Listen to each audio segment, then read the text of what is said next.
Esa es la contradicción principal en el mundo.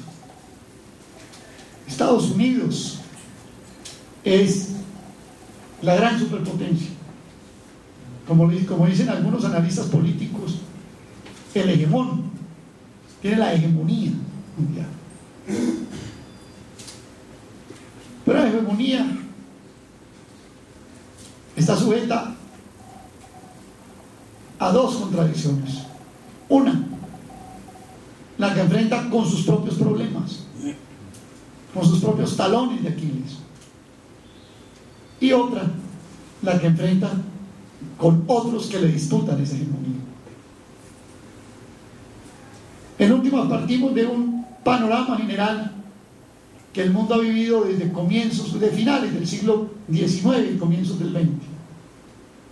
Es un mundo que se caracteriza básicamente por dos cosas: por el predominio de países poderosos sobre débiles, sobre países débiles, y a la vez por la lucha entre los poderosos por el control del mundo.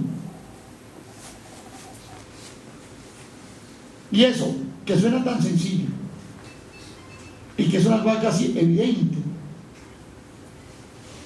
es exactamente lo que se define como imperialismo, como la época del imperialismo.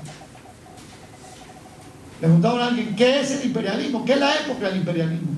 El imperialismo es el periodo en el cual unas naciones poderosas dominan a unas débiles, pero a la vez las poderosas contienden entre sí por cuál tiene más parte de la torta. Ese es el periodo del imperialismo. Colombia está inmersa en esa contradicción, está involucrada, incorporada allí en ese contexto.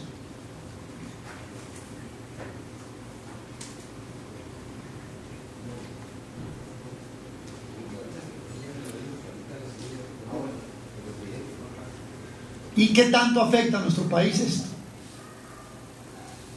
Partimos de ahí para cumplir con lo que tenemos como tarea en la tarde de hoy: estudiar, escaldar un poco la situación económica, política y social del país.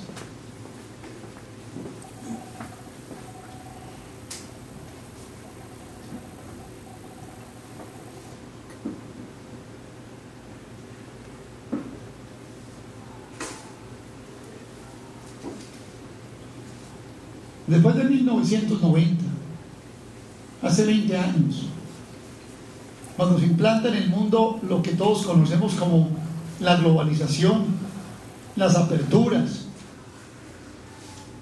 incluso con una visión más amplia que la misma concepción neoliberal.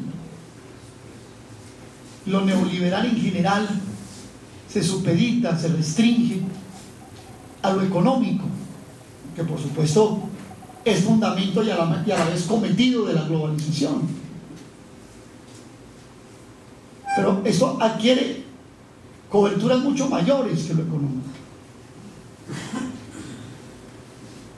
Estamos hablando de nuevas formas de dominación, de nuevos contenidos en materia política, ideológica, cultural y militar. Es más, hemos hablado de un proceso que, a mi modo de ver, un concepto que abarca más todavía, de recolonización.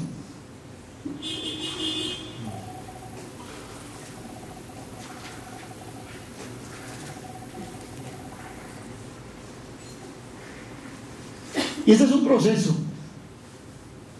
que no se desarrolla así porque haya unos colonizadores malos que quieren como dominar a los otros. No, es una necesidad imperiosa que tienen de hacerlo.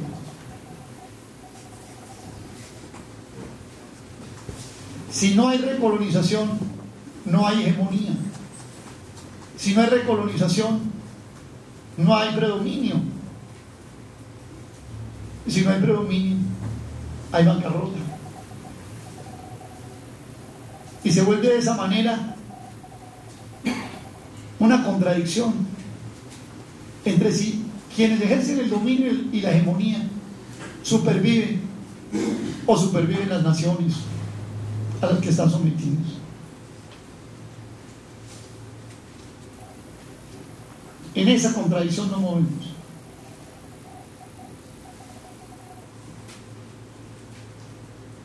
Esa globalización, ese predominio, ese avanzar sobre estos países, sobre los más débiles del mundo, durante la última década del siglo XX, se desarrolló, digámoslo de alguna manera, por las buenas, entre comillas,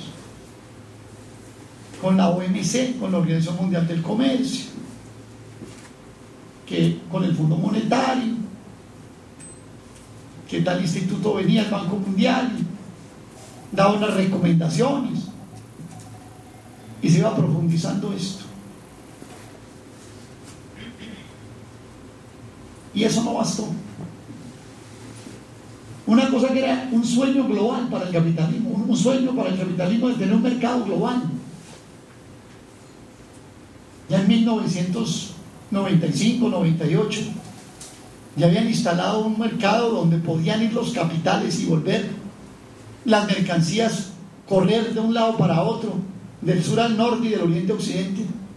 Y sin embargo, las crisis económicas, las crisis financieras, no solamente no dejaron de manifestarse, sino que se manifestaban con mayor resedumbre.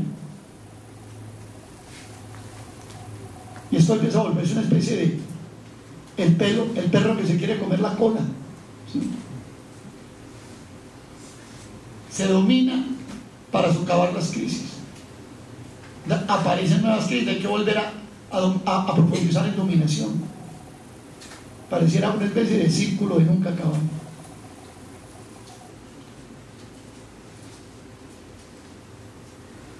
Y viene lo que hemos llamado una segunda fase de la globalización. La globalización por las malas.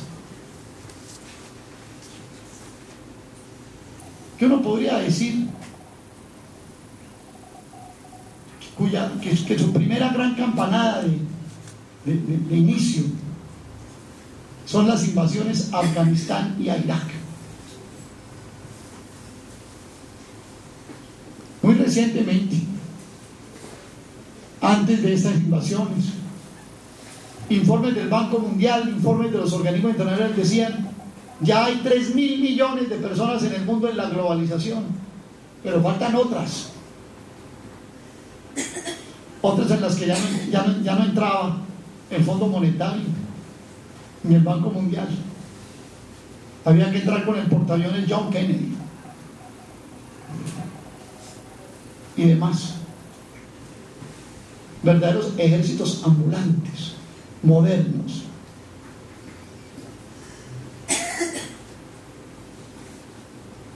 Y con el 11 de septiembre comienza una nueva fase de globalización. La globalización por las malas. Esto ya no es negociando cositas en la Organización Mundial del Comercio,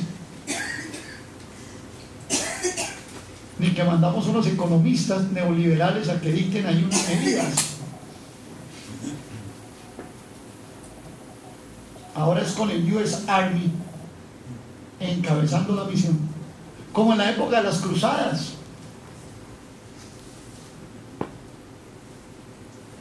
Y no es una cosa que solamente se despliegue hacia el Medio Oriente. Estamos hablando hoy de cosas como esta, compañeras y compañeros. 800 bases militares terrestres regadas por el mundo. 800 bases militares regadas por el mundo. Estamos hablando de que el 83% de la industria norteamericana depende de los contratos con el Pentágono,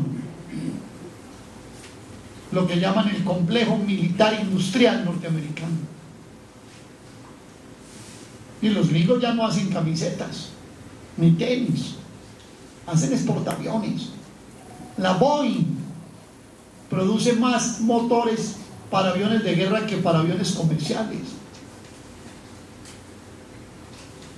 O sea, cuando les queda tiempo libre, ya háganle un jet Avianca. De resto están haciendo es bombarderos. Caterpillar producen más motores para tanques que para tractores. Ustedes han visto esos mariners que van por los desiertos de Irak y el Gran Pamir de Afganistán a 4.000 metros de altura. Mírenlos, una foto de esos, entren ahí.